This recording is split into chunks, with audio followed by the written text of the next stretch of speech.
First ever factory outlet మన Mukunda jewellery వారి bangles and కడా మేళా వచ్చేసింది. అందమైన బ్యాంగిల్స్ అండ్ కడా కలెక్షన్స్ పై కూడా flat 7.99% VA of. Mukunda jewellers కి ఇప్పుడే వచ్చేయండి. 2 రోజుల పాటు మహానాడు జరగబోతుంది. మహానాడుకి అన్ని ఏర్పాట్లు కూడా పూర్తయ్యాయి. ప్రస్తుతం మంత్రి కొల్లు రవీంద్రనాథ్ మాట్లాడదాం.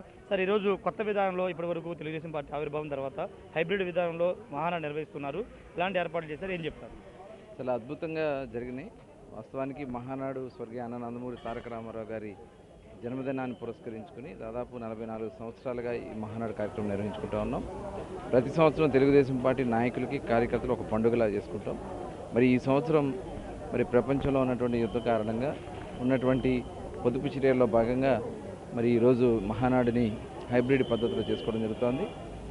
జాతీయ పార్టీ, రాష్ట్ర పార్టీకి సంబంధించిన నాయకులు కేంద్ర కార్యాలయం నుంచి, అలాగే గ్రామ స్థాయిలో ఉన్నటువంటి బూత్ లెవెల్ వరకు ఉన్నటువంటి నాయకులు మొత్తం కూడా క్లస్టర్ల వారీగా సమావేశం. దాదాపు 1850 క్లస్టర్స్లో ఈ సమావేశం జరుగుతుంది. లక్షలాది దగ్గర ఒక 7 నుంచి 8 లక్షల మంది ప్రత్యక్షంగా ఈ కార్యక్రమంలో పాల్గొనబోతా ఉన్నారు.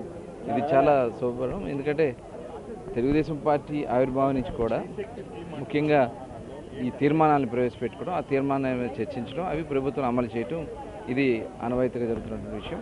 ఈ సంవత్సరం ముఖ్యంగా యువతకి, మహిళలకి, రైతులకి, అలాగే బడుగు బలహీన వర్గాలకి ఈ సమావేశం కీలకంగా నిర్ణయాలు తీసుకోబోతా ఉన్నది.